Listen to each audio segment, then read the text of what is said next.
I am also heartbroken. My heart is really broken. He's a very good leader, Senator Zubiri. I love him very much. I respect him very much. He's a very good leader. Even though my signature was already insignificant, lumapit sila sa akin after the battle has been won. Meron na silang 14 na perma. So, pumunta sa akin nagtatago pa nga ako doon sa opisina ni Senator Tolentino eh. Pero nalocate nila ako doon, pumunta doon, kinausap ako.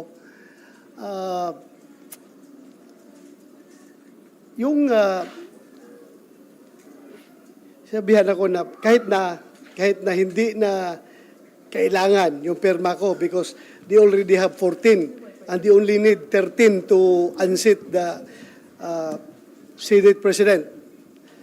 Kahit na hindi na kailangan, immaterial na yan, kung pipirma ko hindi, but still, narinig nila na I was poised to join the minority.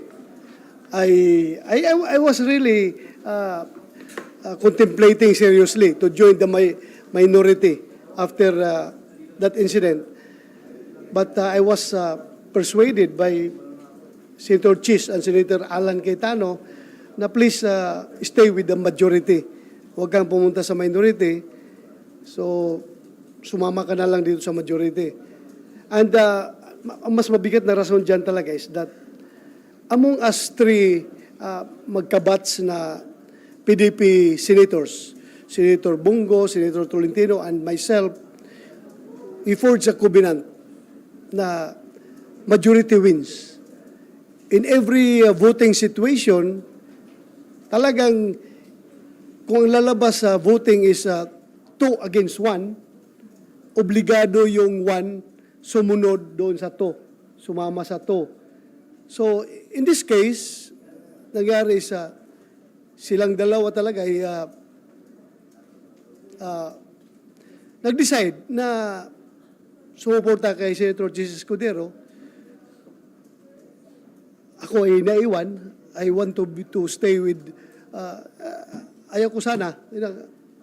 Pero yun nga, may usapan kami na obligado sumama. So, yun.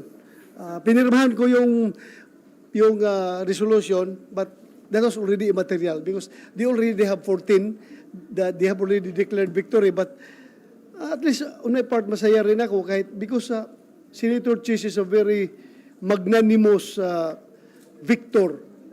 Kahit alam niya hindi na kailangan yung boto ko, still, kinumbinsi pa rin niya ako na sumama sa majority. Well,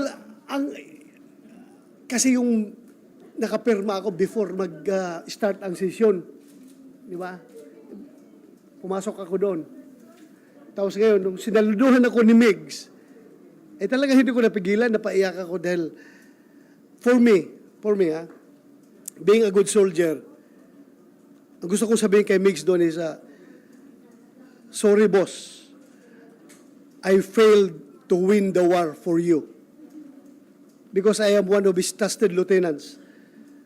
Ang kanyang mission sa akin is talagang i-secure yung aking partido, yung PDP na patuloy na magsuporta sa kanya. But still, as I have said, meron kaming usapan, kaming tatlo, Senator Bungo, Senator Tolentino, na majority rules. Lalabas 3 against 1, obligado sasama yung 1 doon sa decision. So, at hindi ko, as I've said, feeling ko, being a good soldier, I would like to convey the message to him that, my commander, I'm so sorry. We lost the war. I failed to win the war for you. Ha? Yes, kaya ako napaiyak dahil nga hindi naman sasama ng loob, parang lang. Nahiya ako sa kanya dahil hindi ko napanalo yung gira para sa kanya. Senator, ba't hindi niyo po sinabi kay Sen. Gigs before mag-start yung session na sumama kayo doon sa grupo ni Sen. Gigs? Well, in fact, andoon kami sa opisina ni Migs before, yung before mag-start, nung pumasok si Senator Chis at si Senator Alan, sabi ko, exit ako kasi baka maipit ako. Sibat ako doon sa isang pintuan, di ba? Dalawang pintuan doon, may isang papasok, isang palabas. Pagpasok nila, sumibat ako to sa labas. Labas ako, hindi na kami napag-abot.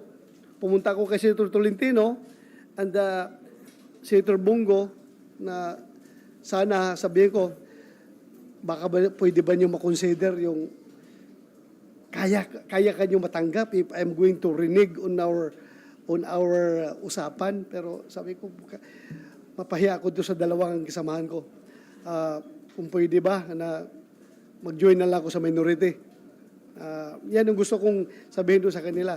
But they persuaded me na huwag ka nang pumunta sa minority. Mag-majority ka. Pumasok, sumunod yung sila si Senator Chis at Senator Alan, pumunta doon. Sabi na ako, kahit na panalo na kami, panalo na. Kumbaga, insignificant na yung aking perma doon. Still, very magnanimous sila to offer for me to join the majority. Sabi na, huwag ka na umalis sa majority. Kasi I was really contemplating on joining the minority.